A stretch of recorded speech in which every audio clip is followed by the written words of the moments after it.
the light. I am the highest. Yeah.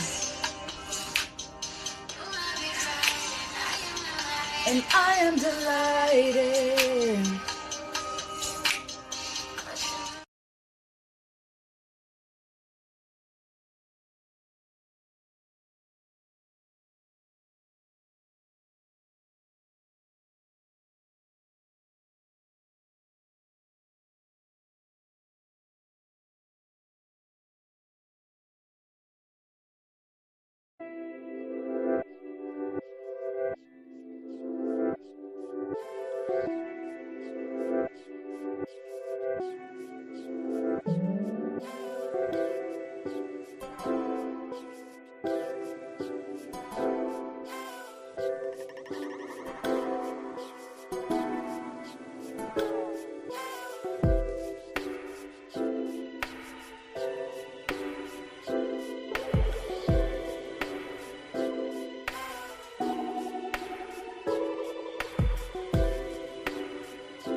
Hey, hey, hey. Love and Light Collective, Love and Light. Coach Love and Light here, tapping in, tapping in. Well, I have a special guest tonight. I'm going to cut straight to the chase because she has been waiting I have my guest, Lamesha Fuller. She is a survivor of P. Diddy, or the Diddler, as people want to call him. And I'm about to go over some, you know, topics and have some discussions with her. Okay. So we're going to tap into tonight's version of Divine Discussions with Lamesha Fuller. Okay. All right. Let's tap in.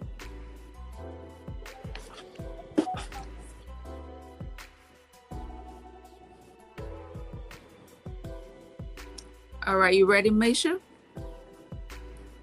Yeah. Well, first of all, how are you doing I'm today? doing okay. You good?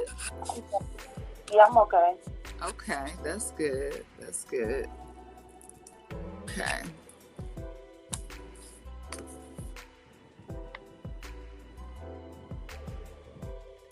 So, we're gonna go ahead and dive in. Um,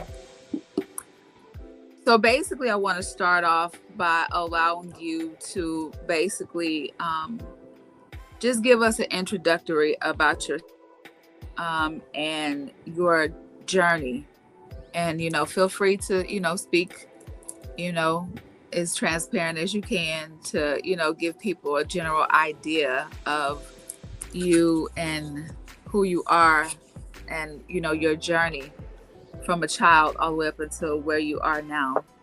Go ahead. I'm oldest of four. Um, my grandmother raised me the majority of my life. My mother came back into my life when I was 17. Uh, we lived, we was, we lived in the suburbs, middle class, on housing. We had like a nice house. We had everything nice, we made it look good.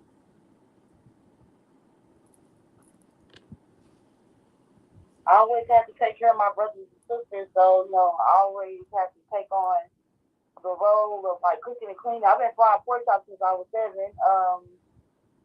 I always had to be the adult of the house, even when I was a kid. So where were you born, Misha? What city, state? Where were you born? Um, I was born in Dallas, but I always lived in Garland. But we moved to California, but I'm from Garland, Texas. Okay.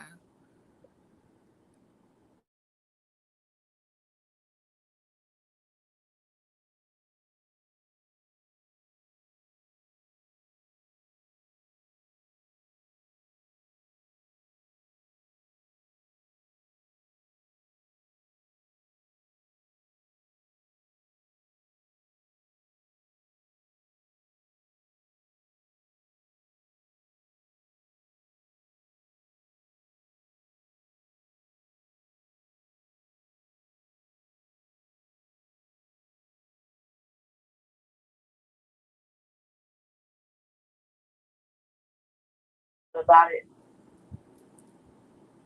Um,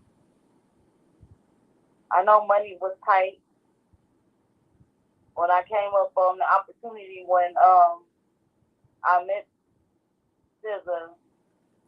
I knew that her dad was a producer, and I knew that the things that I was writing, I got in trouble. And how I started writing music is because my grandmother had like Aretha, Anita Baker, Earth, Wind, and Fire. She had all the albums, and in the albums, they have the words you sing to it. And I used to look at that and just make my own songs based off of people music, like in the CDs.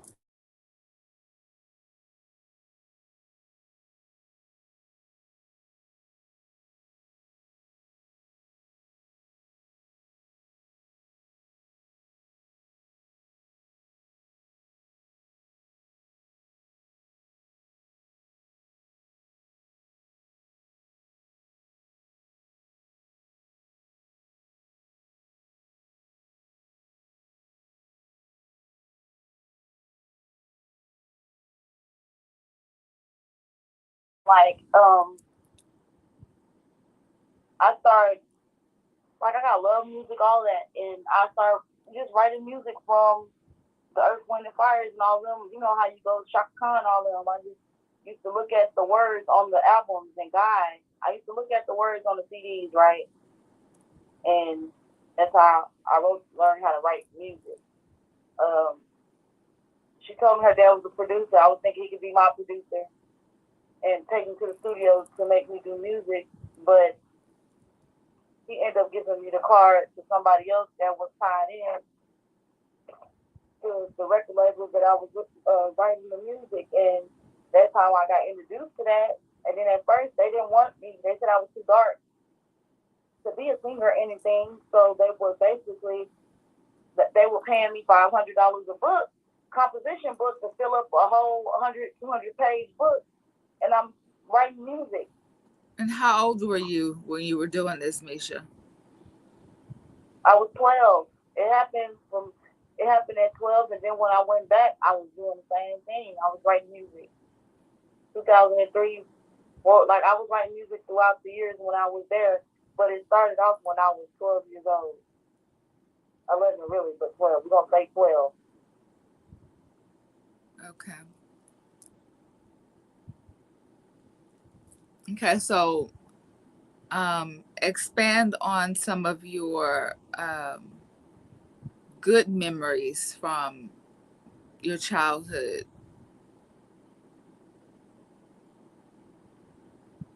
My grandmother singing, or we listen to music, we sing, we go to other family members' house, like me going over my other family members' houses, chilling with my other family members. Those are my good memories, being around the family. Like, um, the good memories I have are like going to family reunions, going to church, spend night with my different cousins. Those are good memories. Okay. So, how would you say that your life was from birth up until you started coming into this whole musical side of yourself? How would you say that your childhood was prior to the introducing yourself to the music the way that you were? I was a loner. I stayed to myself a lot. I didn't really go outside. My grandmother didn't never let me go outside. I was in the house a lot. Like, I bet since whatever we was associates at school, and then, like, they was in a room at the time, and they would she would get dropped off over to my grandma. My grandmother watched a lot of kids in the neighborhood, and that's how that happened. Uh, So, would you say that you and SZA around about the same age? yeah, we're the same age. Okay. Were y'all close? At school, we really went to school. It wasn't like, well, going to school and girl, like you go to school, you pay attention. But like, I ended up being close to her, but not close like that. But we ended up being close after school. Okay. So your fondest memories from childhood up until 12 was just basically, you were saying, just chilling with your family and just creating good memories between those years. Hmm. In the house mostly. Okay. You just was not a social, very social child. You just always stayed by yourself. Yeah, I always been like that. Okay. So during this, where was your mother at during these times? In the street, as I should say, my grandmother would say. Okay. I'm not sure From what she was doing. She wasn't home. okay. So was that basically like the majority of your life? That's how it was? Your mother wasn't around? Yeah, she wasn't there. Okay. Like, yeah, she'll go years without seeing us. I'll see us once a year, or she'll go years without seeing us. Okay. My mother used to be kind of evil towards her. Like, she used to be like, if you don't have money, you can't see your kids. Um, she used to charge her to see us, and if she didn't have money to give her or anything for her, she wouldn't let her see us. Or when she do come see us, she end up always arguing with her to when she leaves. But my mother thought she would be keeping us with her mother would we would be safe with her mother. Okay. Now, from those days and those times, how did that make you feel, Misha, with your mother's absence all the way up until I, 12? I longed for her love. I longed for her attention, and I loved her. It didn't matter what she did or what she was doing. I loved her, and my grandmother used to like try to say to me, to like, how can you love her when she's not even here? I'm your mother. I'm doing things. So it's always been. I was trained to not like her, but I always loved her. I didn't ever think. I didn't know like everybody be like, ooh, I can't. And my dad be like, when he had got in jail, and he had came back around me after the incident happened. Um, he used to be like, I can't believe I had a baby with her. I'm like, and I used to be sad, like, dang, you don't want a baby with her. But then he was like, I don't regret you as my child, but I just regret having a baby with her. And I just didn't understand why everybody used to just be like, your mama used to be fine. She ugly now. Like, they just used to down my mom, and I didn't like that. I always loved her, no matter And that's a really, what. big thing of you, Misha, to still love your mother regardless of her absence. So, when did things start taking a turn at the age of 12? When kind of expand on that when things started changing? It changed once I got in that car with them, with Pierre Harvey. It changed. My life changed after that experience. And that was at what age, Misha? The age you saying? Age 12? Okay. And so, can you expand on that? How, take us through how that all occurred from when, before you even got into the car. How did that come about? You got a phone call? Somebody told you to come outside? Like, what happened? The, the, Take us through that whole entire day of what happened leading up to that. it was multiple days. It wasn't just one day I met these people and I went there. It was multiple days. I told you I was writing music for them. Um, so let's say they came in March, and then when school was up, they was all like coming to a flavor camp, but it was conversations on the phone being held. They done did my ancestry of my background. Um, they was giving my grandmothers the money, like for the books. Like I wasn't leaving with them. I was just writing the book, and then I would give them the book, and then they'll give me $500 for the composition books. And then it went down to $20, and the music was it had to be good because they kept giving me money for the book, so the music was good, and So to be clear, you are saying that you were writing songs and it was in a composition book and you were giving it it was to Clive Davis. Is this what you're saying? I gave it to the songwriter, but Okay. Clive Davis of the of the money asked me how much money I wanted, and I didn't know as a kid, so I was like 500. I could have said 5,000, and then would gave me $5,000. But Right. so that everybody was getting over it. I was like 500,000, 1,600. Like they were giving me money for the books, and I just getting money to my grandmother. Okay. And so in those moments, how were you feeling? I was feeling like, yeah, I could be a superstar. I could be a star. I could be a singer too. But then it went from me writing music to them where they didn't want to be like, oh well, we can't produce you or whatever. To like, I have to be like a ghostwriter or something. Okay. Like I'm better than a producer than being. They told me I was better being a producer than being a singer. And then that ghost, that man introduced me to Pierre Harvey, and Pierre Harvey is the one that's saying that he was Diddy's, like his brother, his best friend. And when I was on the phone, I was talking to Diddy on the phone for a couple of months. Like he was acting like he was my boyfriend. Like he was grooming me, getting me ready for what happened to me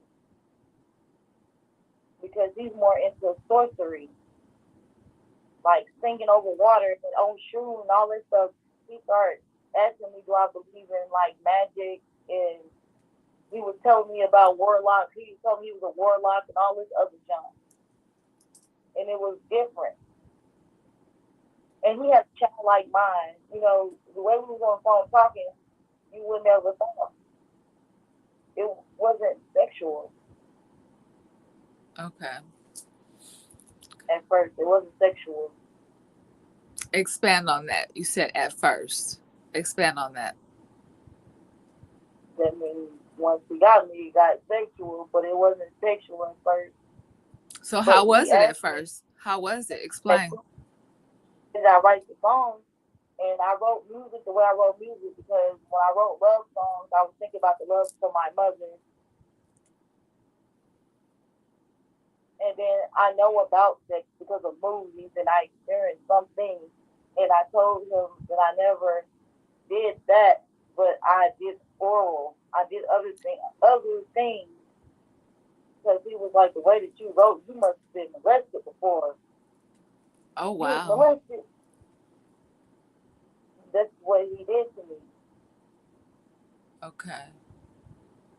And then what happened after that, Misha?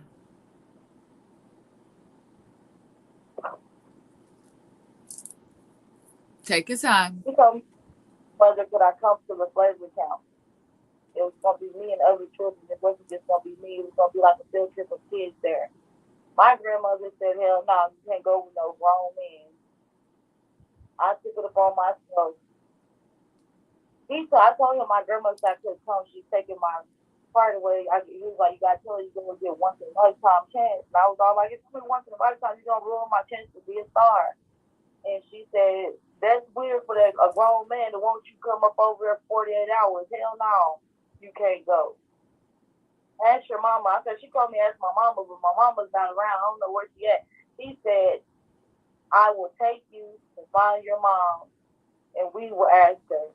I know where your mom is. And I was like, real? He was like, yeah. And then that's what happened. Okay. All right. And then from there, what took place next? I got in the Take car. us all on a journey with you of what happened after that. A lot of stuff happened. I don't want to go into too much. I just talk about the stuff I already said. No, you're But fine. Whatever you feel comfortable with, Misha. I got in the car. I was kind of scared, frantic, and he was being Harvey Pierre was, whatever his name is. He was being kind of forceful with me, like, get in the car. And I was all like, no. I was like, his tone, his body language, the sense of it. It's just like, I was like, yeah, I don't think I should go. He was like, just get in the car, get in. And I got in the car and I sat there. And then he was like, eat the candy at the bag. And some of my head went back to my grandmother. You don't eat candy from strangers. And I was all like, I don't want no candy. He was like, eat it. You don't like candy? I was like, yeah, I like candy. He was like, eat it. It was strawberries. It was jelly beans in there. I ate a strawberries, and I was like, I didn't taste it. And he was like, eat another candy. Eat one of them jelly beans. And I ate the jelly beans. And I was like, oh, this is nasty. And then, like, I just kind of sunk in, and he chuckled, slammed the door. I was like, I want to get out. And he closed the door, and he got in the car. I'm out. I wake up to being called fat. This little bitch heavy. Okay. Then tell me to wake up and walk. I'm out. And I don't want to go into details what happened when I first got there. Okay. You don't have to, Misha. It's fine. Okay, so speak about what took place after that. That initial situation that you don't want to speak about. Take us through the journey of what happened after that. I was gone from May. I was gone for a little minute.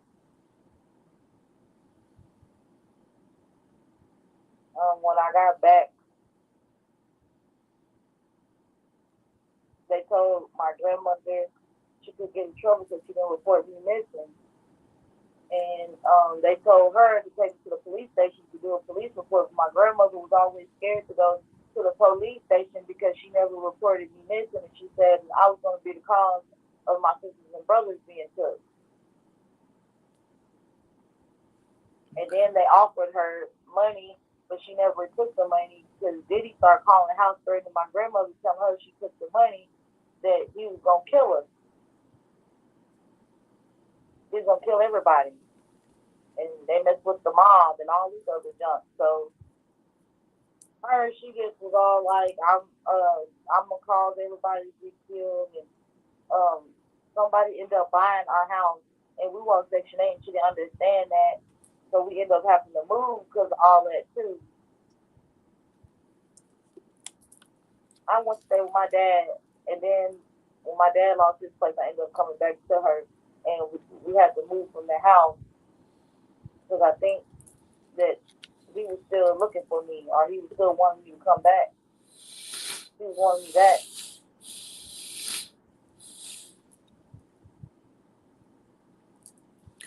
And during this time, Misha, did you make your father aware of anything that was happening? I told my dad, but he didn't take me to the police station. I told him he was gonna regret it, but he just took me from my grandmother. How did your father react when you told him? And what was it that you said to him? And I how told old him were you? everything. How old were you? And what did you tell your father?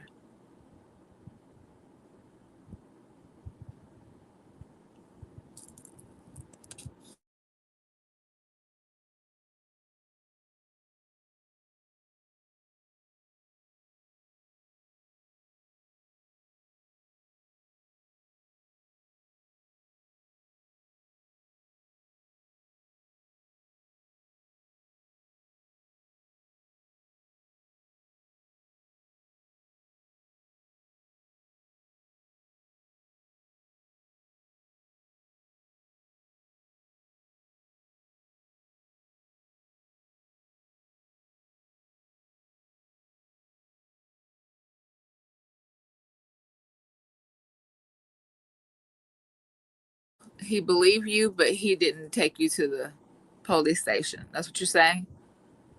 Yeah, and I didn't go with him right then and there because after that happened to me, I had started acting out real bad, started sneaking people in and out of the house, and I got real hyposexual, and my grandmother couldn't handle me, so that's how I ended up with my dad. But at first, my grandmother would never let me just go spend the night with my dad. Okay, so expand a little more on your hyposexual. What do you mean?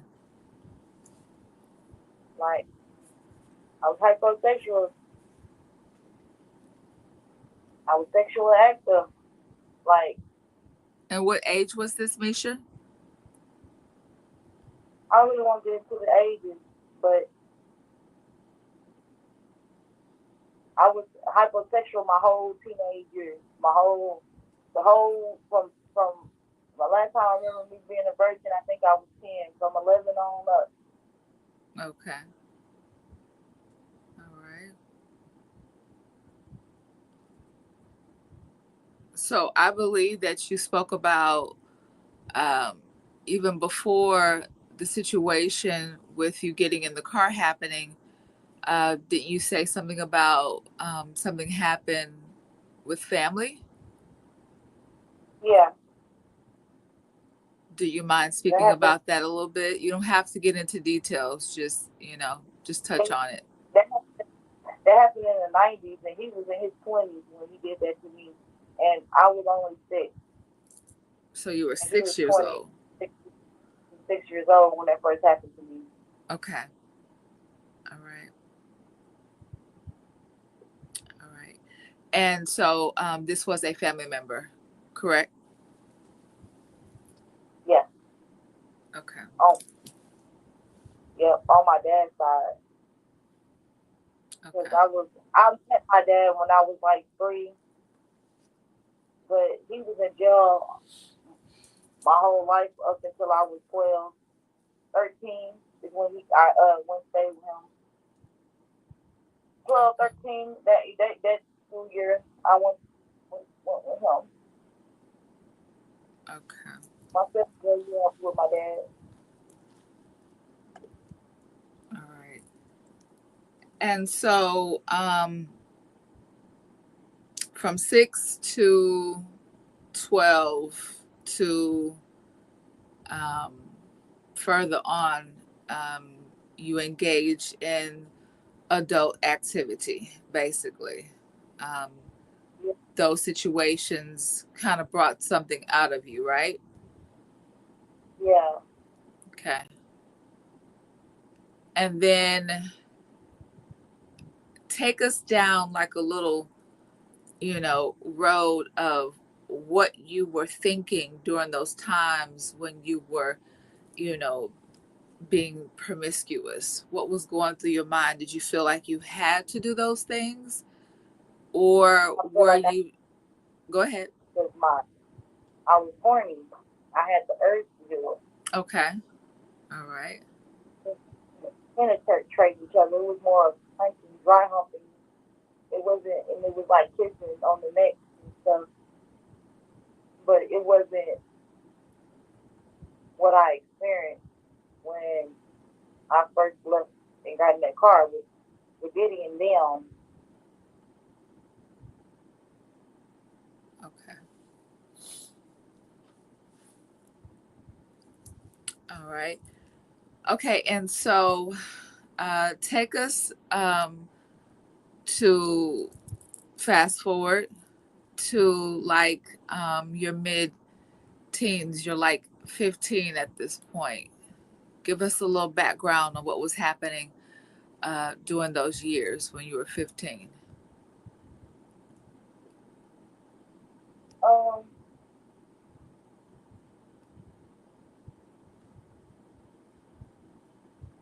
What was happening and where were you? Were you at a home with lot your of stuff. grandmother or were you over there with Diddy? I was over there with Diddy. A lot of stuff was happening, and then he would have me. Then he'll take me back home. It was just weird. He just had too much access to me, Okay. and people were like, "What is he doing?" You know. But he had a lot of access to me, to where I would be with him, and then I'll be back at home. But once he had got me pregnant, I stayed over there with him. And how I got away is the incident with him giving the police officer the money and them putting me in a mental hospital, which I think it was a college. They ended up putting me in that, and I was like, Roseanne came to that place, and I was like, I'm not crazy.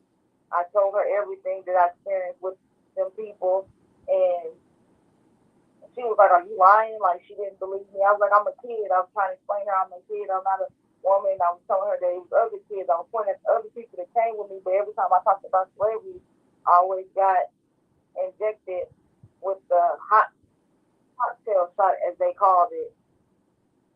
I don't know how long I was in that place. Um, So give us a little preview. Explain to us what that cocktail was about and how did it make you feel? What were the effects of it? it will put you down. It put you in the, like, have you ever seen a movie where the people would be like kind of staring and they be like their head be talking, they just be throbbing? You're conscious in your mind, but your body and everything is not reacting to your mind. Okay. It slows you all the way. So it kind of puts you in like a sedative state, kind of make you shut down a little bit. Yeah, so I had to learn how to stop talking about the celebrities. That was their way of controlling you? Yeah, Okay. So when you talk too much, you got an injection, basically. yeah, or electroshock with the I don't know what it's called when they put these little things on the side of your head and they electroshock you. Okay.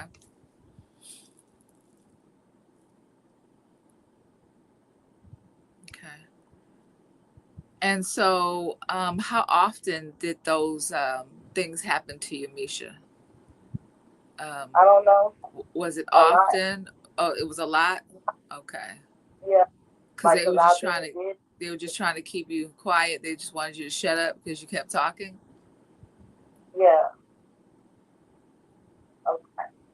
After every crime, mostly, but a lot. Okay. All right. All right. So, take us through some of the pregnancies, if you don't mind. You said you were pregnant. Do you remember what ages that you were pregnant?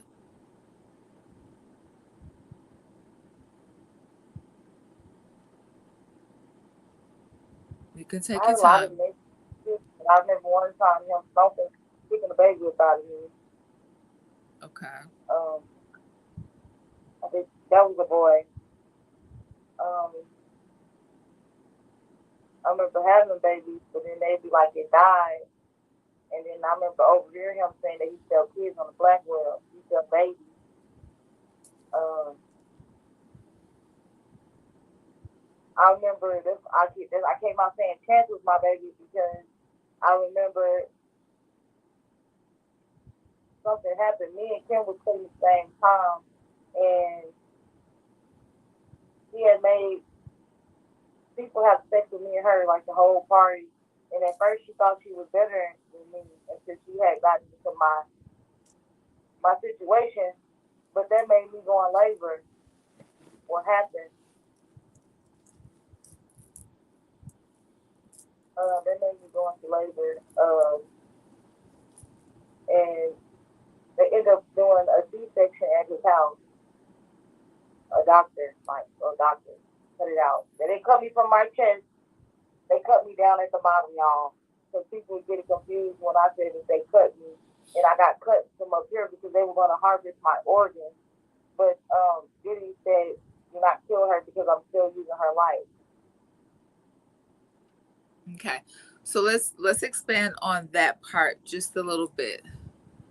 Now, I know you were young during that time, and did you understand what he meant when he said that I just want to use her for her light, keep her alive?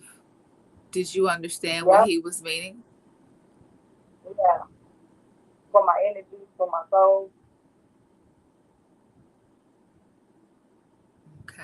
Yeah, I understood what he was meaning because the stuff that I experienced, it hasn't really just came out in the courts yet. And I don't want to talk too much on it, but You're fine. did, You're and them fine. people know that they are part of this cult, especially content creators. Been a part of. They were kids and they were part of the cult. So some of them around that time 2005, they were 17, 16, and even Jag is a part of the cult. But Okay. All right. So now let's touch on what age you were when you came across these content creators in the beginning. I'm not speaking about right now. Let's talk about these people who are saying that they don't know you, they don't remember you, but you remember them. You can, as much as you want to expand on it. You don't have to go into too much detail. What age were you?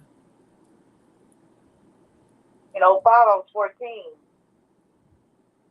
So you're saying that you remember some of these content creators on YouTube back then at that age, and fast forward to now, it's the same people? Yeah.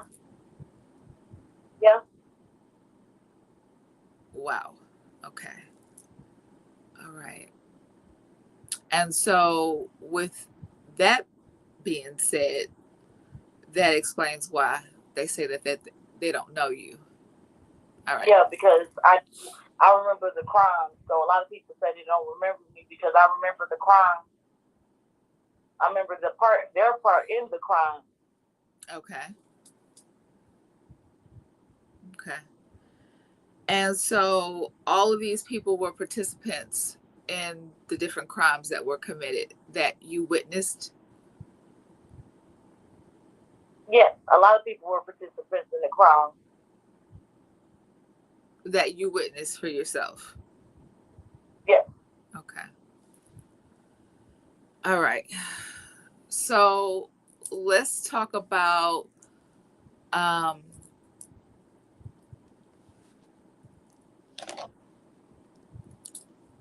what age were you in the DDD, I mean DDG shirt? Do you remember? It depends because when I ran away back to him, see, when you go to the studio with Diddy, he used to have like a rack of DG shirts and a rack of skirts because it was like a certain attire that you have to wear when you perform. Um, when I went back to him, I was 13, and that summer, but of that winter, I turned 14 because my birthday fall late in December. But when I got there in the summertime, I was 13. Okay. I mean, I was down. 2004, I was 13, and then I turned 14. Okay. So when it turned 2005, I'm still 14. At the end of the year, I turned 15. That's where the confusion come in because Right. I was like, I'm 14, I'm 15. I gotta remember it was summertime, and I was a younger age, but in the end of the year, I was the age that I'm supposed to be. Like now, I'm 24. I mean 34. And it's 2024. I just turned 34, but when it turns the next year, I'm gonna be 35. Gotcha. That's right. When I say stuff like that, does that make it confusing? No. Okay. Mm-mm. Only people that's confused are the ones that are not listening. they they're not paying any attention. You're doing just fine. Okay. Yeah. So let's address what age were you on the table with the food on you when you were naked? What was your age? I was 13. Okay. That was like the first party he had of the freak off. He always threw parties, but that was like the first freak off party to where Okay. it was the orgy to where he was going to do the test with liquor.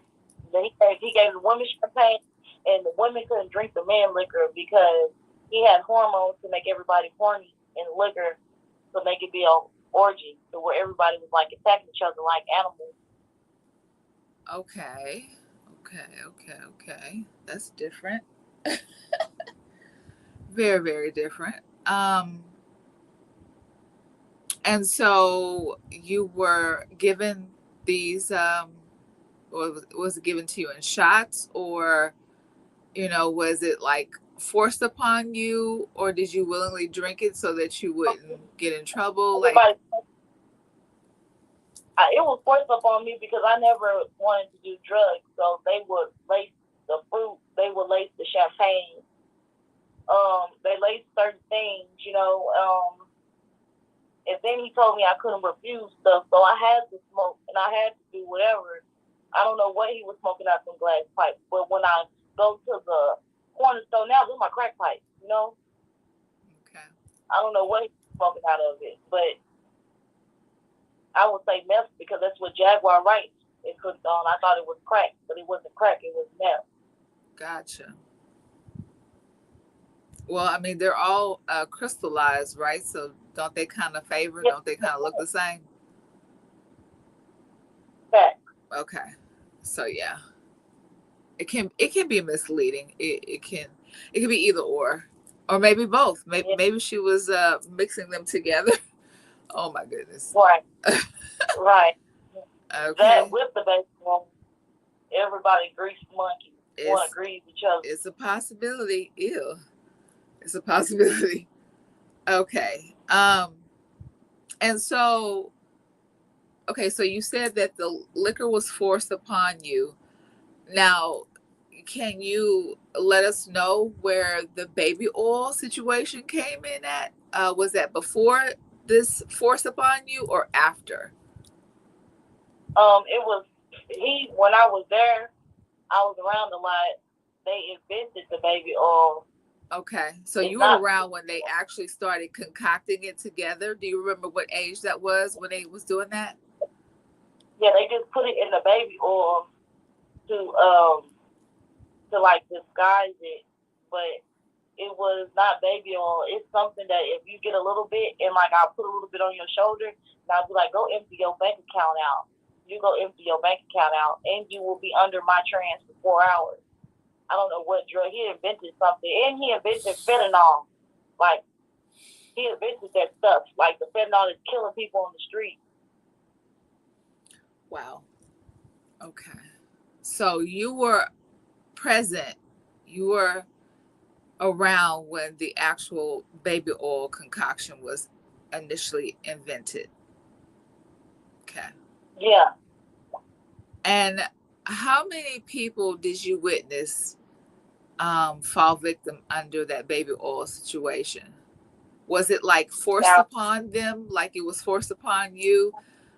Were you seeing other people being squirted down with the baby oil and then they were just left incapacitated and taken advantage of? Like, could you explain how baby oil worked? Let's say his mama was arguing with him about something and he'd be like, shut up, and he just squirted all her mouth, all her face, and then he'd be like, suck my dick, and like she'll go to doing it. It was like that. Or if you was doing too much, he couldn't handle you. He'll just squirt all in your face and your mouth and he'll put it all in you. I remember it used to burn once he put it on your vagina and your anus. That stuff burned. It burned. I don't know what was in the baby oil. Ooh. Okay, so let's rewind a little bit, Lamesha. So you're saying that he was so sick that he actually squirted it in his mother's mouth and made her suck him off? That's what you said? Yeah. Wow. Okay. All right. So did you witness anyone else that was, I guess you can say, taken advantage of in that way, where they didn't know what hit them type of situation and the oil was squirted on them and next thing that they were being SA'd in front of you?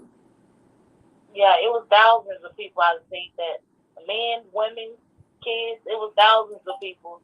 I'm not gonna drop their names. No, you're fine. We don't need all of that. We just want to know, thousands, not 100, thousands. You know how many people come to his party? Wow. Thousands. So literally, they didn't know what hit them. Basically, they got bamboozled, and instead of slime in the ice machine, in the ice machine, they got slime with some damn baby oil with some concoction put together and literally taken advantage of. Now, let me ask you about this baby oil situation. Does it incapacitate you? Does it knock you out, or are you still alert but can't move? It's like you're not alert. You're alert, but when you shake it and when you figure out like, what am I doing? If it's something that you don't want to do, you're gonna shake up out that baby oil. But in most parts, you're gonna be drugged out, and you're not gonna know what's going on, and you could be doing things and you not know what you're doing because you got this oil on you. You got whatever drug it is. It's like it's not even a drug name. It's like some weird stuff like DOM5. It's like some weird stuff. When you go to the hospital to go see what's in your body, that's what they pull up. It's not even something like meth. It's not something like that. It's like a DMG, a horse tranquilizer, and then mixed with all other stuff. So. Okay. Wow. You're awake, but you don't know that you're awake unless it be like a fuzzy dream. Like everything was bright lights. So it's kind of like you being in and out of consciousness, Misha. Like you going in and out, like you awake and then you sleep and then you awake. It's kind of like that. Yeah. Okay. Wow. Okay, so thousands of people you witnessed. Okay. All right. So now let's fast forward to at what age did you initially leave from that environment and not return? What was your age, and then what was your destination after that? Where did you end up? I'm going to talk about that, not just yet. Okay. We'll go to the next question. Okay, next question. No problem. All right, and so I'm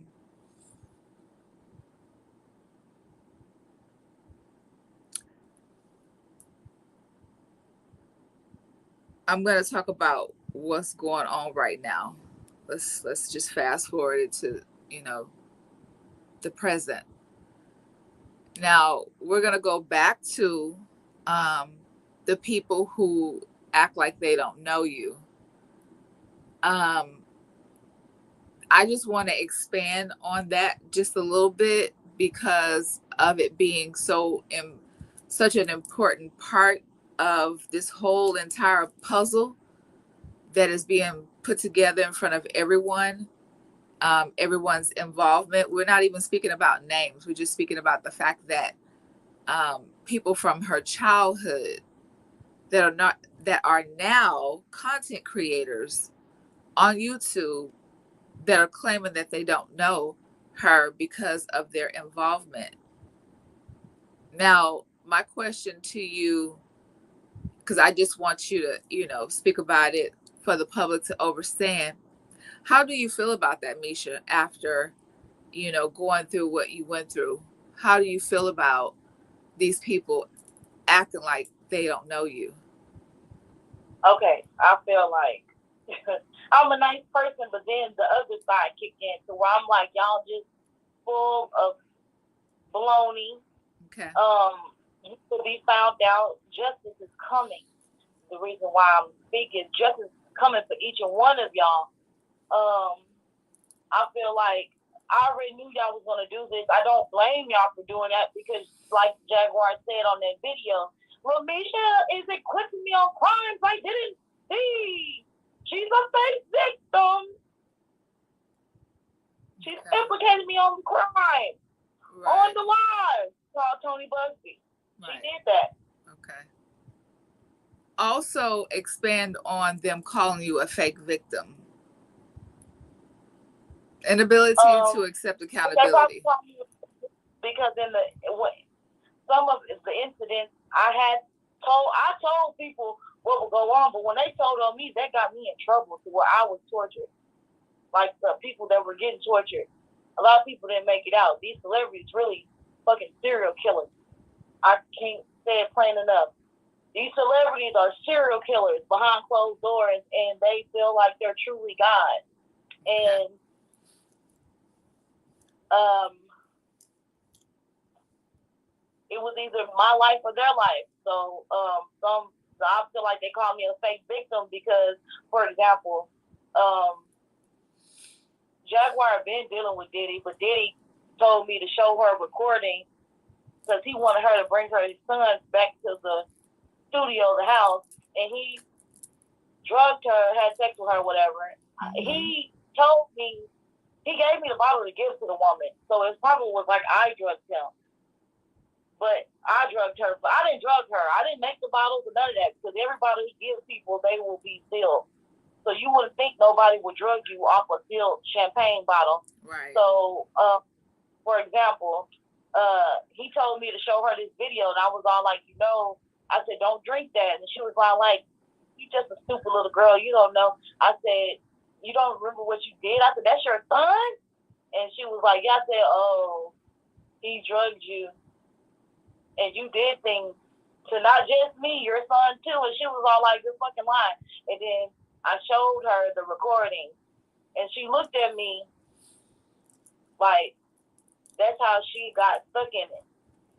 So what you're saying right now is you're speaking of Jagatha? Yeah. And the fact that she SA'd her own child and it was filmed. It was filmed, yeah, but that wasn't her fault. No, I understand. But she was also drugged, right? Yeah. Okay.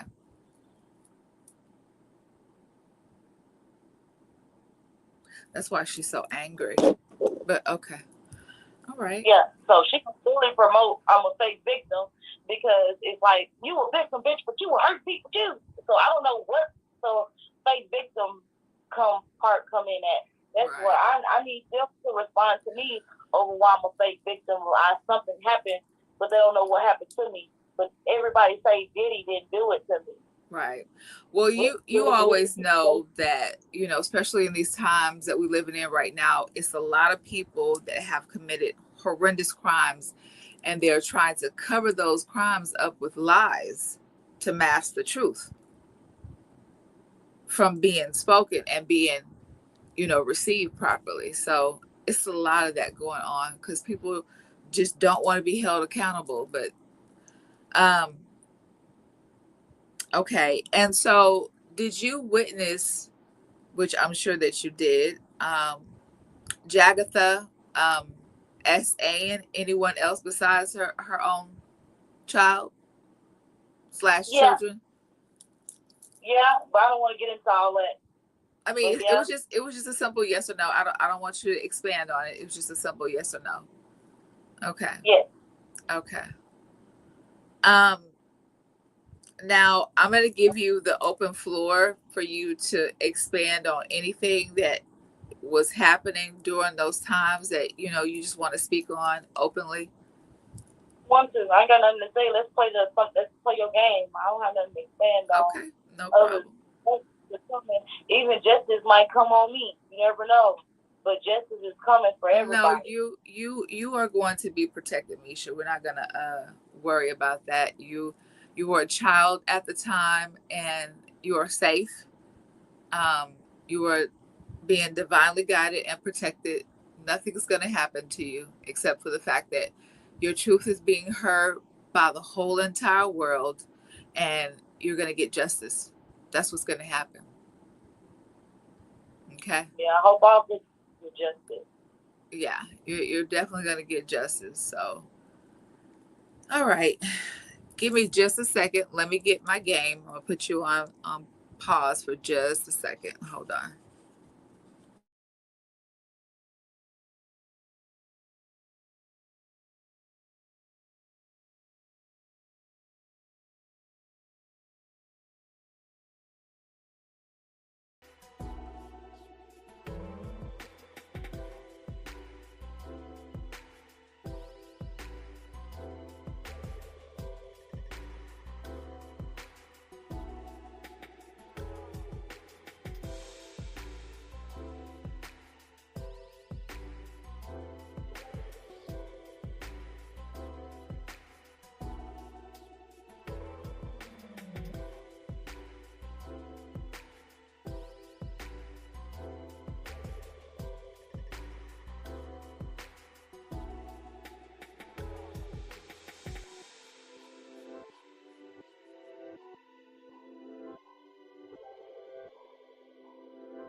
people.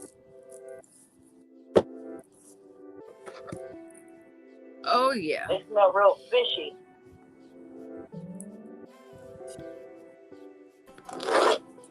All right, you ready, Misha? Yep. All right, so we're going to change the energy a little bit, guys. So we're gonna play a little game over here. Um, so basically, I'm going to throw out a few music titles with a verse, and all you do is just give me your take on it. How can you relate to it? How do you relate to it? What does it make you think? How does it make you feel? And you can just speak about, whatever, however you want to do it. Okay? You ready? I'm ready. All right. All right. So let's see. First up is going to be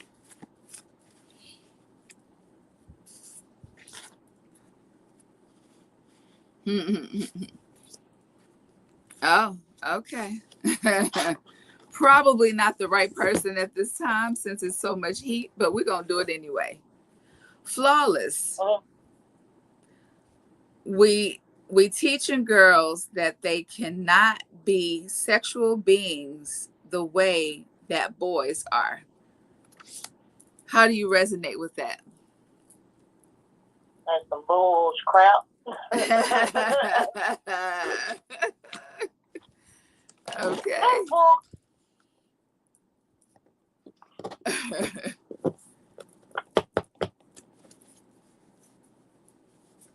You want me to go to another one?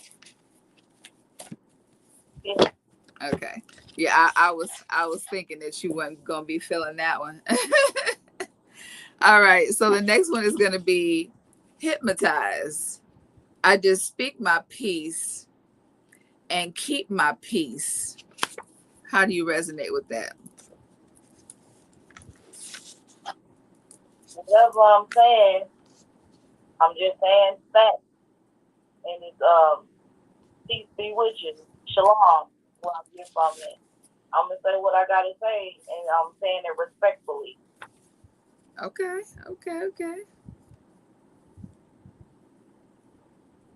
All right. So next up is Hey Young World. Righteous rules are over you. How do you resonate with that? That's like such a demonic people telling you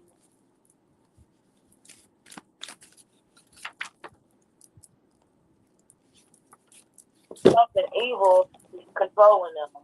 Or it could be God, but that sounds like something Beyonce was there or something. That's actually old school. That's Slick Rick, and the song was called Young World. It's like Hey Young World, World. It's like a super old school song. But anyway. Yeah, that's boy, that sounds like it made me think about Lord, young girl, hey young girl. Yeah. But it sounds like something bad is taking over. Okay. So I got one for you. Avenue. I always been down, but you still sleep. I really love somebody, but it's not the way that I think of. I have feelings for you. I held down for you, but you're not even paying attention. You don't even know that I feel for you. I love you. Okay. All right. Awesome. All right. So next up is Adorn. Can't wait to see your grin.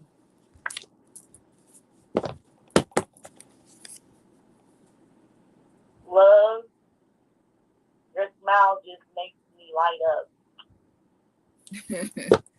All right. Love and war.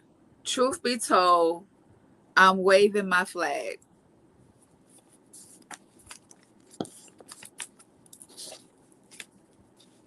Love and war, truth be told, raise my. That means if you raise their flag, that means if they retreat, they give up. Okay, okay, okay. All right. And next up is Stilo. I'm going to keep it real.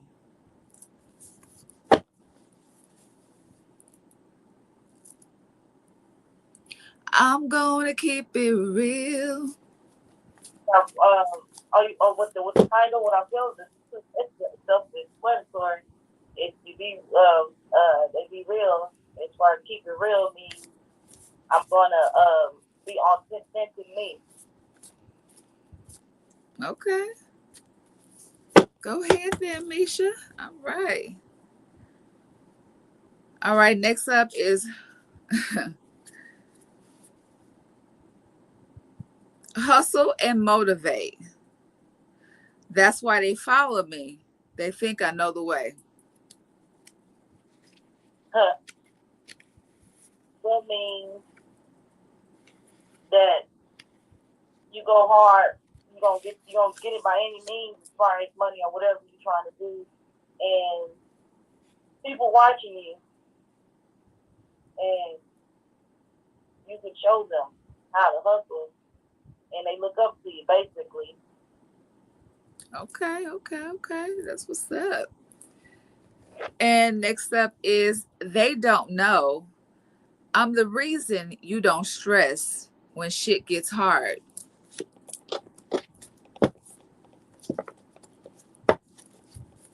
That means somebody creeping and the person is stressing where they're on, but they don't want to tell nobody about that person. Okay. Okay.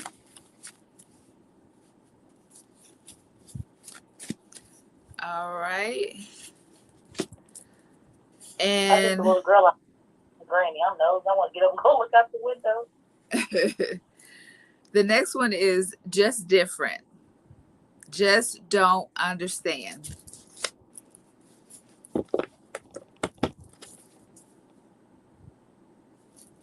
Don't understand. Yep. The title is just different, and the lyric is just don't understand.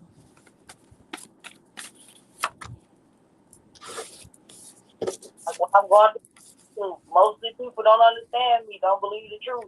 They believe something happened. Right? Not that person. It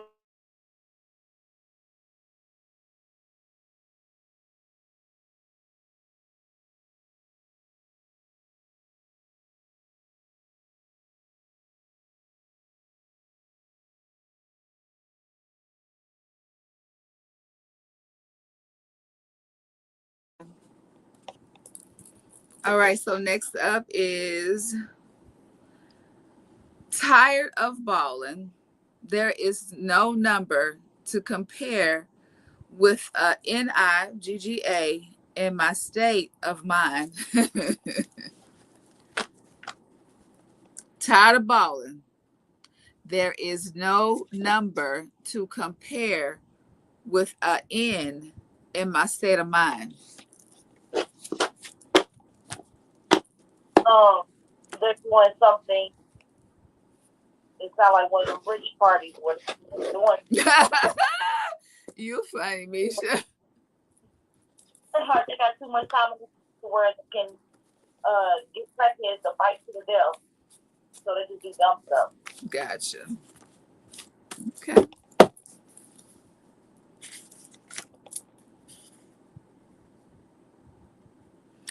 So next up is use your heart.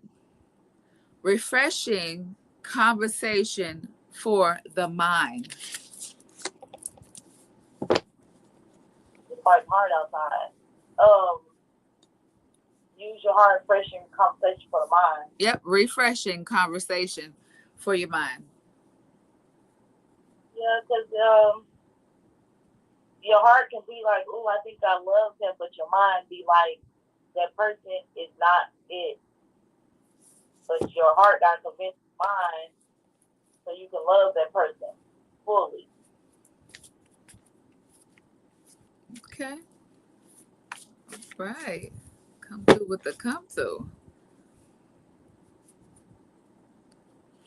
Okay. Next up is what's on your mind? You thinking I'm lying every time I speak. That song makes me think about Danny Jaguar, Kenny Payne with the dread. I'm done. A couple of you, I was like, hold on, my curls look like they just fell. They fell, y'all, but it reminds me of a couple of you people. Okay. A couple of you YouTubers. So next up, Misha, is danger. So please show me what it is you want to see.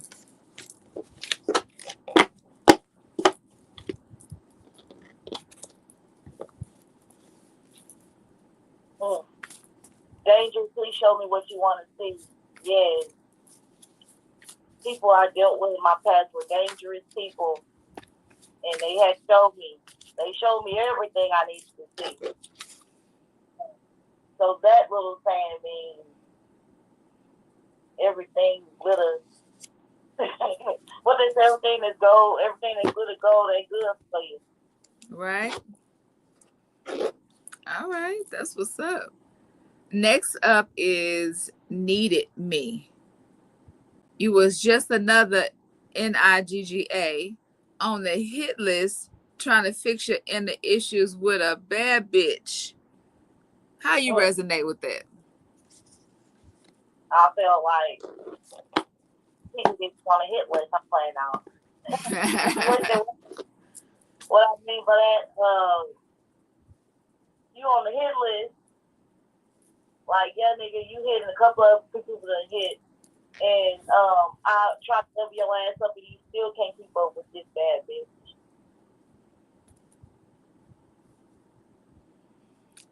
Make sure what's your cash app? Put it in the chat. They're asking for your cash app. What's my cash app? I don't think my phone let me type. I put it at the top. It's 90. You can put it in the chat. You can type in the chat and put it in there. It won't let me. It's 90 SHAKEY.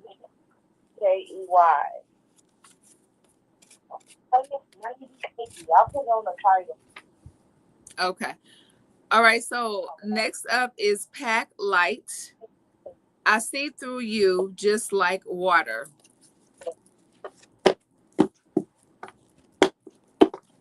Let me see through the lies. So that's it right there. See the lies that you tell.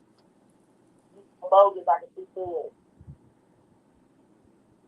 Oh yeah, most definitely. Absolutely. Can you hear now? I was picking up the phone because I moved the phone. Now it's back in place. Oh, my leg hurt on the couch. Okay. All right. So the next one is fuck around.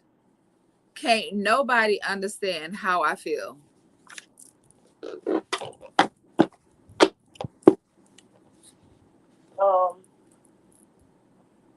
I feel like don't nobody know how I feel. Like these people that's taunting me a little bit. Like I really be hurting them calling me a fake victim, talking about I'm lying.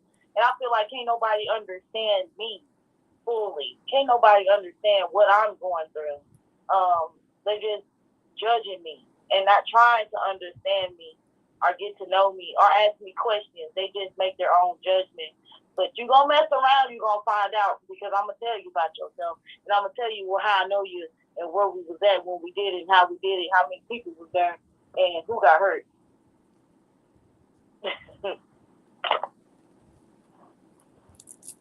Okay. That was really good, Misha. That was really good. All right, so next up is masterpiece. I'm feeling exposed. I can't hide no more. You said what? Masterpiece. I'm feeling exposed. I can't hide no more. You're feeling exposed. You can't hide no more. Yep. Masterpiece. I'm feeling exposed. Yeah, because I done exposed myself. Thank you. It was my idea to get justice for you people. Okay. Hmm.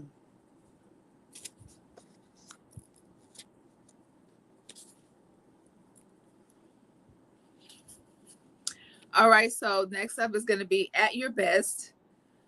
Excuse me. You may not be in the mood to learn what you think you know. At your best, you may not be in the mood to learn. That's a virgin messing with a grown man, and he's telling her, or she's telling the other, her home girl, that you think that you know about it, girl, but you don't know about it.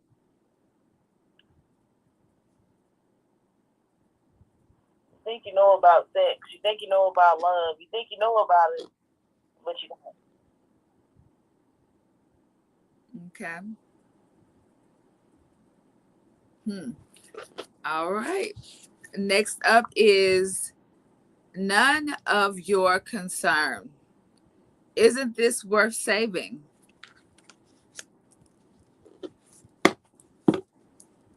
How do you resonate with that? It's none of your concern. Just by the lyric, what I get from it, none of your concern is it worth saving. I know that's not a Christian song, but I feel like what I do in my spare time is not gonna save your soul. Right?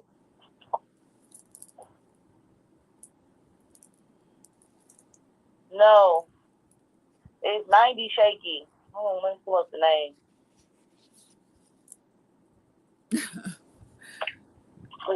It's 90 shaky. This picture's up there. Hold on. How do you look at it?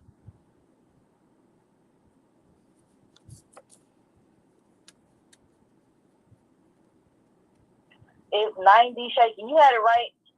90 shaky. Okay, so next up is dedication. How long before opportunity meet preparation? Thank you. You said what? Dedication. How long before opportunity meet preparation? You gotta you gotta wait till it's your time. You gotta wait till it's your time to pop out.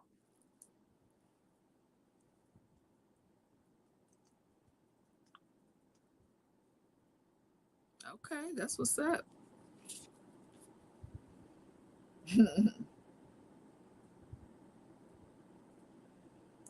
And the next one is earned it.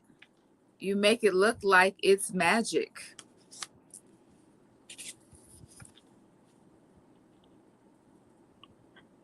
Earned it. You make it look like it's magic. Right?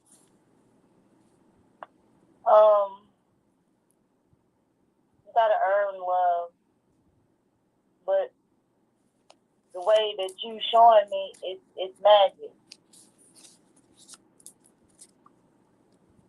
It's like magic with you, like you're doing a magic trick to make me love you. And next up is don't touch my hair. Don't touch my crown.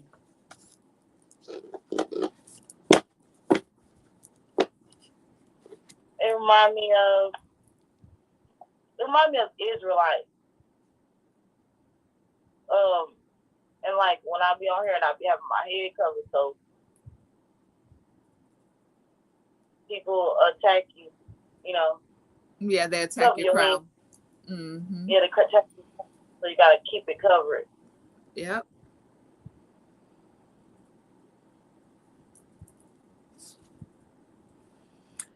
You didn't go live on your page? No. You talking to me, Misha? Yeah, because I didn't even get. Oh, you finish your question. Okay, so next up is play your cards right. I know it's better in heaven because being here ain't living.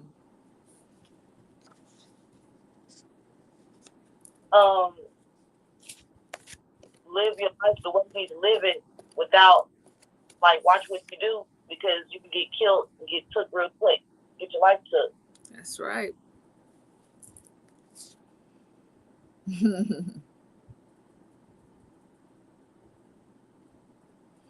So the next one is ain't you. These dudes mad because they really ain't you. That a girl broke up with somebody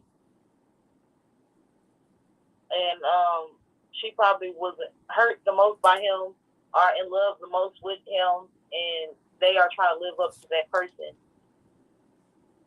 Okay.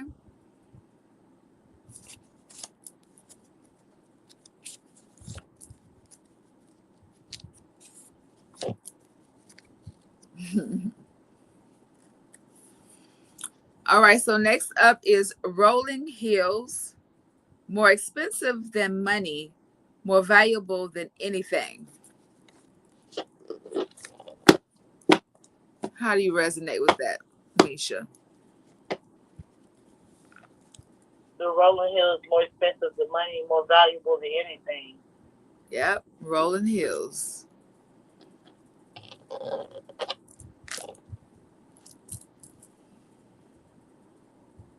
Rolling hill is more expensive than money, more valuable than anything. That's like when I think about that, resonate with ain't nothing better than my soul, my life. Nothing is worth money to roll with a person. Nothing is worth my soul. Okay, that's good.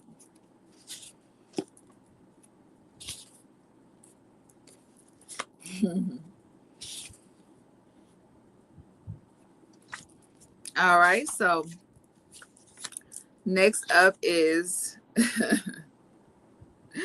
oh, this is hilarious. Do wop.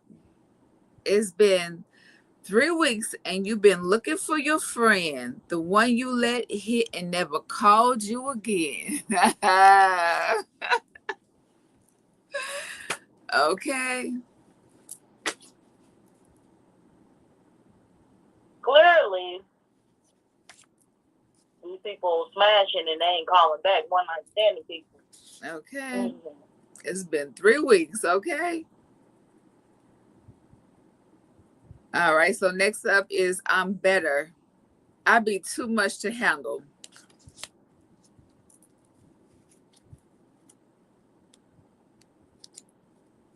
You said I'd be too much to handle it. Yeah. The title is I'm better. And the lyric is I be too much to handle. Am I supposed to tell you what that little saying means to me? Yeah. Yeah. I'm better. Yeah. You've been doing good. You've been doing just fine. Absolutely. I'm a better person, and once you get me in my funky attitude or in my mode, you ain't be able to handle me. Okay. All right. And next up is girl. They know your worth. These people used to know I'm a victim, but they want to make it seem like I'm not a victim. They know that I'm valuable and that I shine so bright that my light irritates them. And they know that I'm valuable, but they trying to discredit me. You know I'm better. Okay. What was that?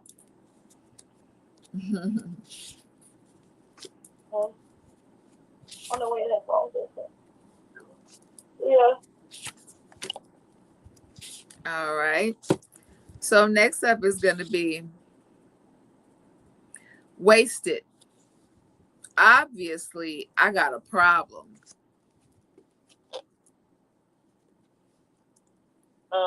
Drugs. Jaguar, right? It's explanatory. Oh my goodness. Girl, Yeah, the you problem. almost took me out with that one, Misha. OMG. Okay. That's Jaguar, right? At the drug man. I'm like, let me touch you real quick. Trying to touch a man in front of your man. Oh no. You witnessed that, You know what? Misha? She was on there with the Jamaican man. She was trying to touch the Jamaican man. Oh no.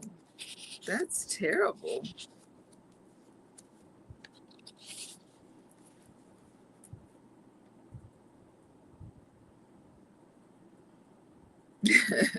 All right, so the next one is Crown Royal. Got you on ice, baby.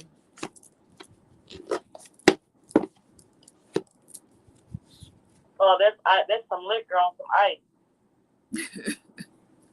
She said that's some liquor on ice. Okay.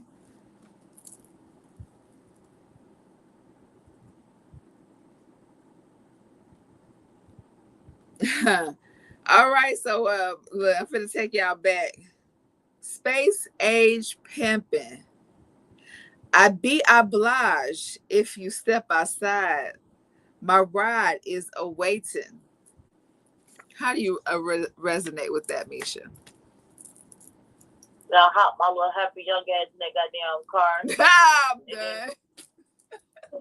It was from the young me and all the way up to the grown me. I thought I used to have to be on some space age pimping mentality. Wow. That is hilarious. I on a rocket ship and never came back. No, I came back because I'm me. Wow. Okay. Okay. All right. So next up is, let's see. Love and happiness. Something make you do wrong, make you do right. Okay. For example, love and happiness. Not you got a ponytail. I'm sorry, looking at somebody stretching their ponytail. Okay. Hold on, quick, baby. Okay. Love and happiness. Yeah, I see we got some correct folks in the chat. MJG and A Ball. Yep, that's the shiznai right there. Absolutely. I have to have that in my little game. Renegade said that in the chat. Okay, I be obliged if you step outside. My ride is awaiting. Hey, get it. Get it. Okay, go ahead, Misha. You can for love, you can kill for love, but love is supposed to make you do good things, but love can also make you turn cold and black and dark. Right. Coming off camera. Oh, I'm trying not to show my good. Okay. All right. So next up, Misha, is live your life. Be careful for the life. No, be thankful for the life you got. Stop looking at what you ain't got and be thankful for what you do. How you resonate with that, Misha?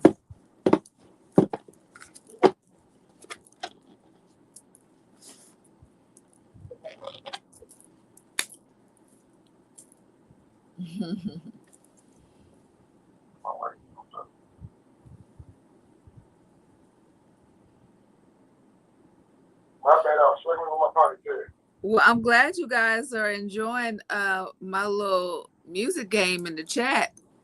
Yeah, because I love me some music, so I decided to turn it into a game. Because the whole point is to provoke thought. You know, see how you can resonate with whatever the title and the little verse is from the song, and then you can just expand on it from there.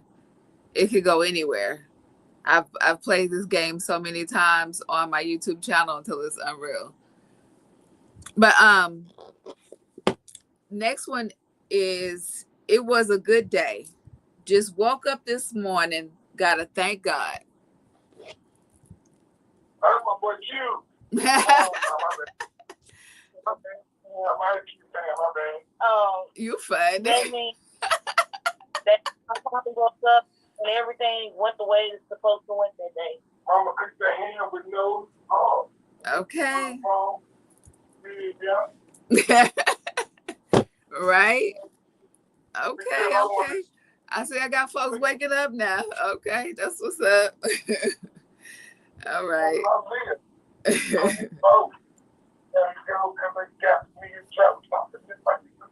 No, I done got him rapping now, you know.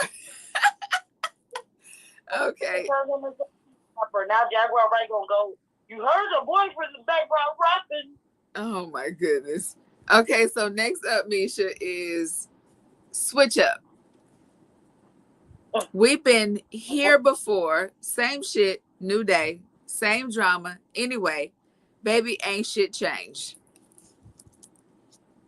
A motherfucker be like, oh, baby, I changed. I love you. I'm different. I'll be different. I won't sacrifice you no more. And then all of a sudden, your ass on the sacrifice table.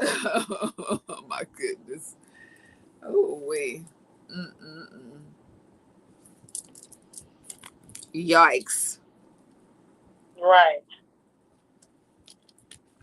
People are here to hear Misha's story and to listen to the relate to past. These questions are confusing them, I'm sure. Oh, she don't. Google don't understand the game that we're playing. Yeah, she don't get that part. Yeah, but she can play it back later on. So the next one is Racks in the Middle. I've been riding solo trying to rebuild.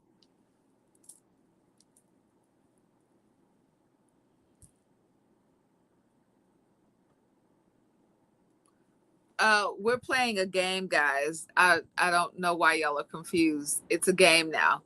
And so Misha is just when I'm reading the title and the little lyrics, little verse, little part of the song, she is just expressing how she relates to the title and to the lyrics. Excuse me. It's really a simple game. And it could go anywhere. Like I said a few minutes ago, we're just playing a game, and Misha is actually just expressing herself through whatever the titles are, whatever the lyric is. She's just expressing how she is relating to whatever it is that I'm speaking of with the title and the lyric. She said, but the story is over. Yeah, the story is over, but Misha is, you know, she wanted to play the game, so we're playing the game.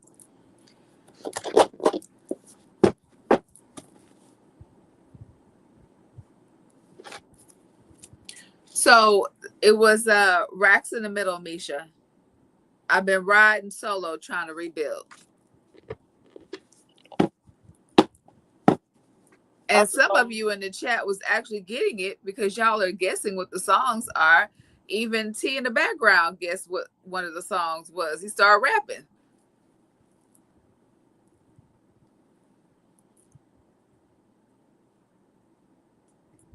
What was it again? Something about delayed. I ain't hear it. Racks in the Middle. I've been riding solo trying to rebuild. They keep the racks is the private area, and they had to get away from whatever drama they were going through to get their life together. Okay. Am I supposed to guess the name or tell you how I feel from the song? You tell me how you feel from the song, and you can guess the name too if you want to, because your man back there was guessing. He said, "Oh yeah, that's Ice Cube." And Interview then over. Renegade in the chat, she guessed the other one too. A Ball and MJG. You can guess the artist. The answer is the interview over. Do you have any questions, Trinity, that you want to get on the phone and ask? The answer is the interview over. Well, basically, when you said earlier, Misha, that you were done, and you asked for us to start the game, that was the ending of the interview. And you've just been, expanding on this game and how you relate to the title and the lyrics. Yeah. And you've just been speaking on some of the things and how it relates to your current situation and what you're dealing with. That's what you've been saying. Yeah. And I think that's probably why it's confusing people, because they're like, okay, I'm confused. Where are we at now? The interview has been over. Misha ended it a few minutes ago because she said she was done. I didn't say something correctly, Google, so I can know what to say, what I need to say. Oh, she said she probably missed it. Well, Renegade, that was actually Nipsey Hussle. Racks in the middle. I've been riding solo trying to rebuild.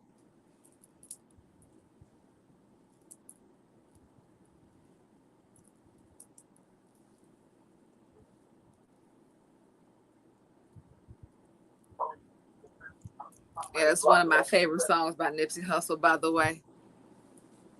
Okay. But yeah. So since it's confusing everyone, we can, cut it off here at this point. And would you like to, address and or expand on anything else, or you want to just cut it off at this point? It's up to you, Misha. Yeah. Any questions in the chat that y'all want to ask, and I will answer. Just as long as it's not too vulgar or it don't trigger me, I will answer any question. Are they shooting my door? My eyelash coming off, but poor baby, you a mess. push it off. But other than that, do anyone have any questions that they want to ask me? I hope I answered everything correctly so far. Yes, she can. She can. She can move around. She's not under any type of confinement or anything right now. She's just speaking freely about what happened to her. I'm just speaking on my live, because they're asking, are you free? Are you able to move around? They're concerned about you. Yeah, I'm free to move around. Yeah. Yeah, she's free. I have feelings too, and it does hurt my feelings. Even somebody named Kimberly Smear said it, like they went and like I googled my name and they made like a whole little thing like I believe, but now I don't believe she's a victim. Like it's just weird. It's that stupid ass Lionel B apology. I should never probably did that apology, but I only really did that to help Lionel B show. But when y'all listen to the apology, I'm gonna go back and play it. I said I don't understand why I'm apologizing because she was going to have to come out anyway. I'm apologizing, I guess, because people are getting the stories misconstrued, what made her have to come out faster than what she was already going to come out. I didn't understand the apology. And Lionel B can post the part where I'm crying. I said, no, I don't want to apologize because I feel like I shouldn't apologize. Right. The fuck I'm apologizing for. But I did that because he had me thinking I was going to get a book deal for $100,000 and all this other junk. So that's why I did it. But I should be done with my book in a month or two, another month or two. Yeah, she was on Lionel B's show, and yeah, she's speaking about what happened on the show. Yeah, and how. My family don't believe you. My family do believe me. They just can't believe that it happened to me because I never spoke about it. It's like my family be like, you tell me if somebody raped you, even if they say they're going to kill us, but I never spoke about these things. So I guess that's why I never Yeah. spoke about it until, I mean, all these years I have spoke about it, but they blow me off like I don't know what I'm talking about. They felt like they didn't have no money. They couldn't help me. They couldn't do nothing for me. I guess these people with this money make them feel small. I don't know why they do the things they do towards me.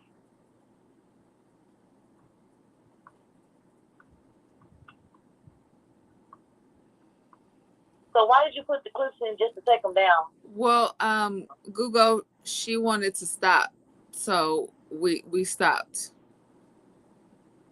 That's up to Misha if she wants to keep going. I want her to be comfortable. So if she want to talk about anything else, she's more than welcome to do that. But I'm not gonna pressure her. She said she wanted to stop and she wanted to play the game, so we did.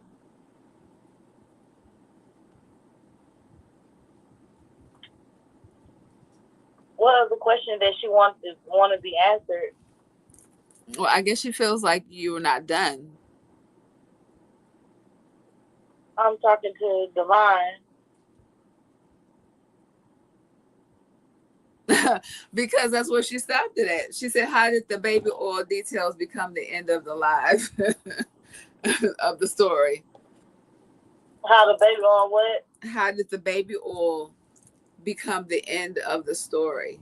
Meaning she wanted you to expand more on, what happened after the baby oil situation. Um, what about the baby oil? I didn't want to go into deep details. No, she's saying besides that, meaning after that. After what? A lot of things happened. You blacked out. After the baby oil, you blacked Okay. out. You like, what have I done?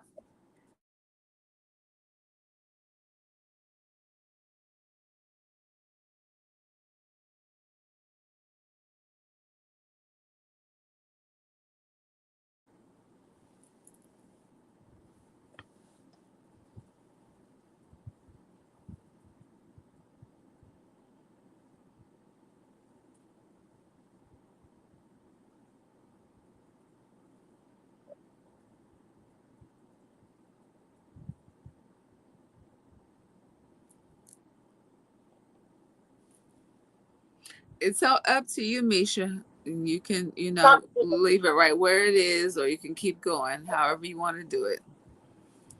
Okay, well, if you could come back tomorrow and try it again, if we didn't do it right today, we'll figure it out. I mean, it's not that we didn't do it right. It's just, I think, of course, as per always, people have questions. And, I guess they Yeah, want you to, expand on certain things or maybe even volunteer, stuff that you haven't talked about yet. But, that is going to go also with the case. So she can't speak about certain things, guys. So, yeah, I can't talk about certain things because certain things haven't even been brought up. I can't talk about a lot of things because a lot of things I spoke about will be in the new case. So a lot of things I can't speak.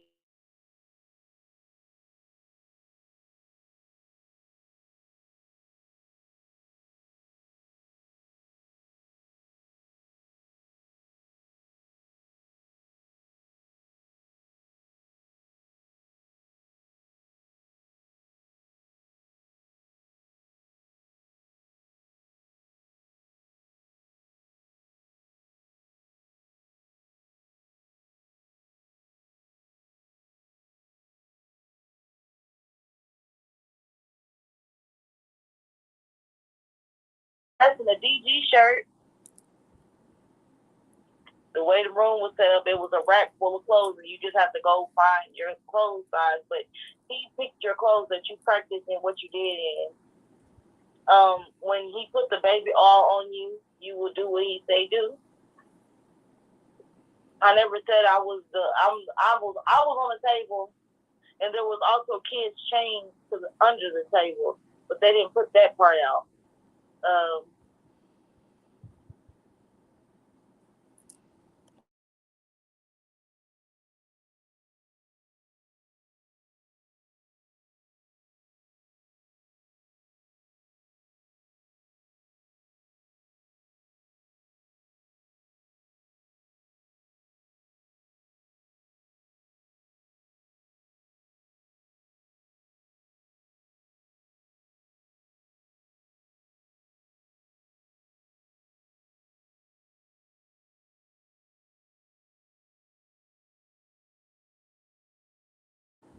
Well, Misha wanted to stop you guys. So Misha said, again, if you guys have any questions, put them in the chat and she will answer them.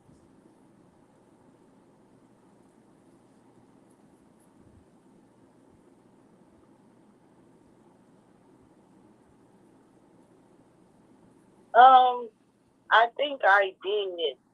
Well, I feel like he took my innocence, and it felt like because somebody told me, even T told me at a young age. I used to tell T I was gonna marry him. Anyways, here and there, there. But at a young age, they'd be like, "Oh, you got raped? That you're a hoe. You was automatically labeled a hoe." My family labeled me a hoe, and it wasn't my fault. Well, it was my fault. I don't know whose fault it was. It was the grown person's fault. But they manipulated me to think I couldn't have love or have a boyfriend or anything because I was raped because I was a hoe. And so I was like, I might as well just go back with him. I might as well just kill myself. Go back with him. Well, we're glad So that I you think, didn't. yeah, I feel like going back to him, even though I endured the things I endured, but I, when I got hurt like that, they passed me along. But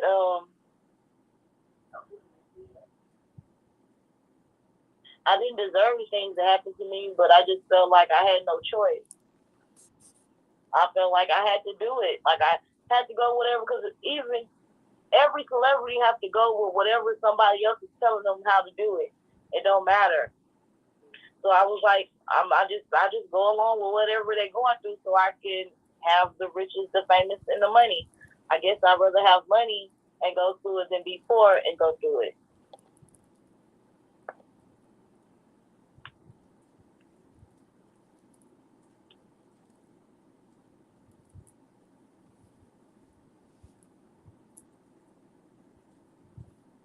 Did he ever tell you he loved you, Misha? Yeah, Did you ever feel love for Diddy?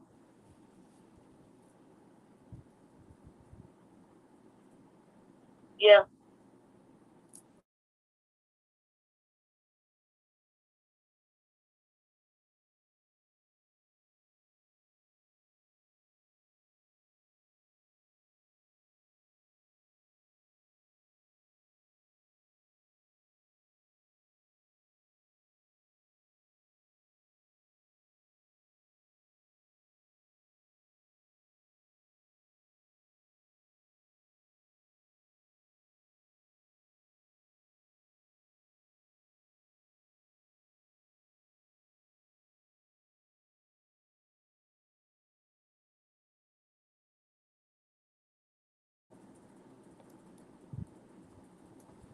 I thought that's what I thought, but that wasn't love. But you think abuse is love, especially if you never experienced real love. Or if you have got love, everybody like, oh, I've got to do this because it is. Like, people act like they don't want to love you naturally, but they have to do it because you're alive and you're here. You want it somewhere.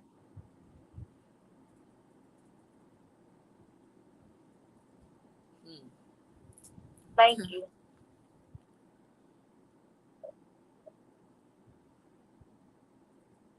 Yes, she is very brave, and that's why she's going to get justice.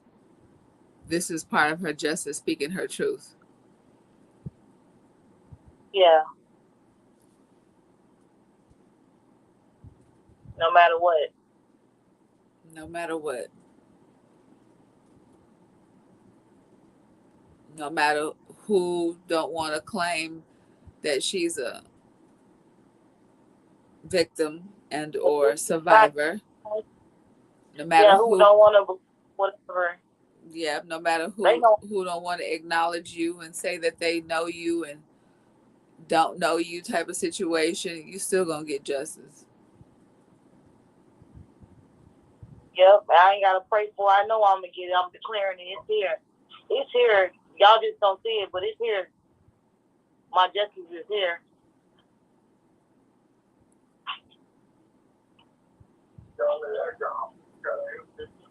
God bless me in so many other things. It may not be for me to go sue him and get money or sue celebrities and get money. That may not be my blessing. It may not be in the cards for me.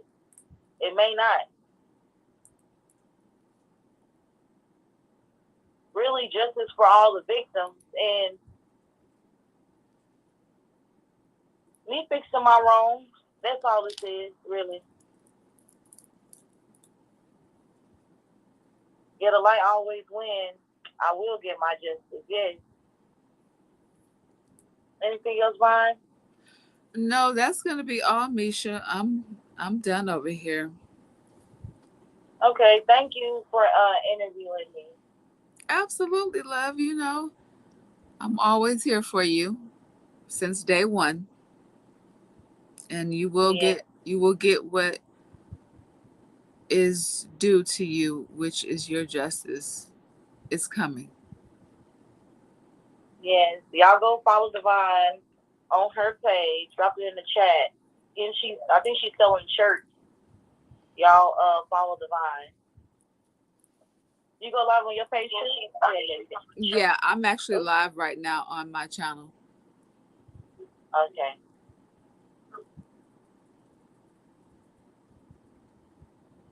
Yeah, you guys can tap in on my channel. It is Divine Discussions, Divine what is it? Topics underscore discussions, and y'all can tap in on getting some of these nice t-shirts, these custom t-shirts, the unfuckwithable and the sapiosexual. Absolutely. Y'all can come Yeah, place y'all orders. I do feel like he should be held accountable. Him and along with a million other people should be held accountable for their actions. But more so him. It's like a urge, hate in my heart.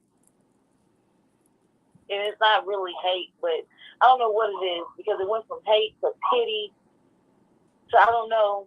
So yeah, it was a good thing. All this happened to me, so it let me know how to survive. Now it's just like a lot. Um,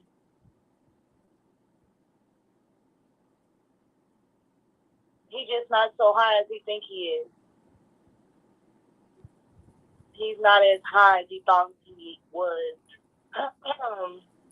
And it will soon reveal how crazy he was behind closed doors. I don't want to just tell everything because I'm gonna let the courts do their job. Right. But he was horrible, and he looked at himself as Lucifer's son. Like he looked at himself as he was a god, and he's not a god. He's still a nerd in my book, a rich nerd at that. He's a rich boy, a rich nerd boy. They wanted to be a pretty boy, but he knew he was ugly. So he has a lot of complex with himself.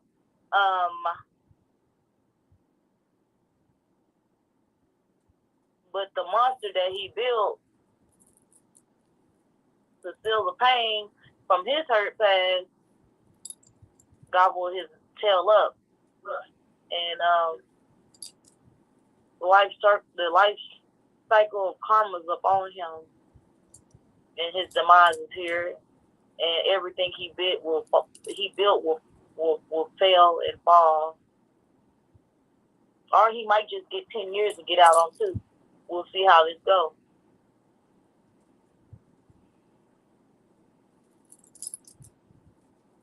But he ain't gonna have no money, and I don't think nobody gonna mess with him like that no more. But they about to take him for everything he got. He'll be just like me in the end with nothing but a story. But he's a mogul, so I don't know how that works for them. Well, he put everything in his mother's name, so he was bragging about that on that call in jail. He was saying somebody was recording him, and they recorded him saying, "Oh, well, they can do anything that they want. I ain't got nothing. Ain't nothing in my name." Right, I just might sue his mama. I might come after his mama. Let me not say that before they come get me. But yeah, everything in his mama. I already know it's not in his name. He don't care about getting sued. Hell, he's gonna be living his butt dream up in the jail. He ain't missing nothing. He gonna still have people he can have sex with. He's in there preaching, being a priest over people, so he still has followers. He's adjusted. He's well adjusted. Yo, I'm praying he will never get out.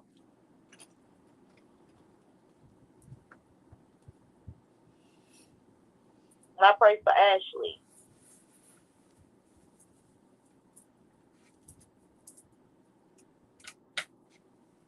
Because they try to make her seem like she's lying. She's not lying about what she experienced. And it's just crazy. Now, everybody that come out against him are liars. Even the autistic girl, she made the news. She's lying up there on the news, lying, and not thinking that your family can take money and they can reject you in public. Like, people need to think. People need to open their eyes to think, to know what's going on.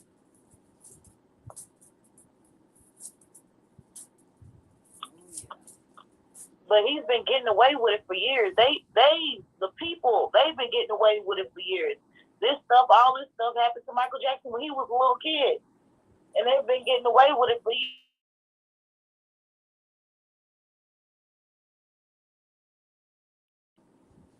Any more questions? No, I think that's good, Misha. I think everyone has gotten their full share of basically the breakdown, and everyone will just have to wait for the rest of it after all the court proceedings, after everything is closed, the case is closed. Yeah. All right, get it in my book. I might put everything in my book, but I don't want to keep talking about no book and then they come get me, and then I'll come up missing or anything because of the damn. I keep talking about the damn book I'm doing, but yeah, everything gonna come to the light. Yep. Everything, and I can't wait. Absolutely. Do your happy dance. Okay, well, thank you. Thank y'all for listening to me. And I'm gonna end this live right here, and I'll come back another day, probably in better spirits. Absolutely. But yep. You want to say your little first close it off so we can away. You so funny, Misha. Okay, well, on that note, so hopefully everyone has gotten their, fair, I guess you can say, cup of all of this Diddy tea that I'm pretty sure a lot of people were wondering, and I'm pretty sure you guys still have a lot of different questions, but for the most part, I know that Misha answered everything to the best of her abilities of what she's allowed to say. So you guys also keep that in mind as well. She cannot talk about certain things because of it being an open case. So, also on that note, um, we are going to speak into fruition, and all, manifest that Misha gets full justice over all of the injustices that has been done to her and to, her whole entire existence. But she's a strong one, y'all. She's a strong one. She's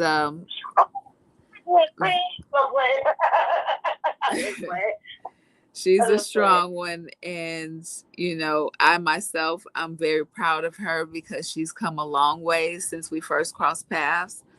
And I know that the other ladies feel the same way, and we're just so very proud of you, Misha. You keep speaking your truth no matter what. No matter the naysayers, no matter the people who want to shame you, put you down, and say that nothing happened to you, you're not a victim, or they don't remember you or don't want to acknowledge you. Just know that God acknowledges you. That's all the acknowledgement that you need. That's all the backing that you need. That's all the protection that you need. Just know that you are protected, okay? You are covered and highly favored by the Most High, no matter what, at all times. So on that note, you good, baby girl. You good. So we're gonna end this live, and I wish all of you guys love and light and healing vibes. And if you ain't got right with the Most High, I suggest you hurry up, hurry up. All right. And so it is. Ashe. Love and light, you guys. Bye.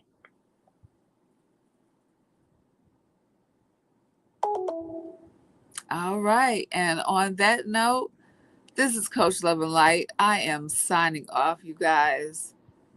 And I hope that this episode and live with Lamesha Fuller